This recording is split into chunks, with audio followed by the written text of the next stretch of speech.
Dua kali mengadu, pedagang pasar Gumumai kecewa tuntutan tak direalisasi DPRD. Pedagang di Pasar Rakyat Gumumai, Kota Bula, Kabupaten Seram Bagian Timur atau SBT, mengaku kecewa terhadap DPRD yang dinilai belum merealisasikan tuntutan mereka.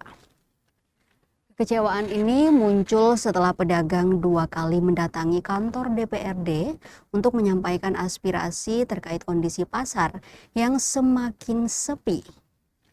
Namun hingga kini belum ada langkah nyata yang dirasakan oleh para pedagang di lapangan.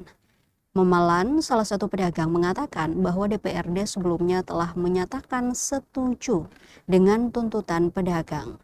Ia menuturkan dalam pertemuan tersebut, DPRD menyatakan dukungan terhadap permintaan pedagang untuk memperbaiki kondisi pasar.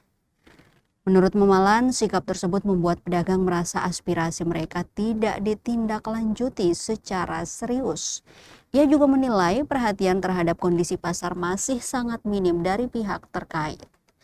Padahal persoalan utama yang dihadapi pedagang sudah jelas, yakni maraknya pedagang di luar pasar serta fasilitas yang belum memadai.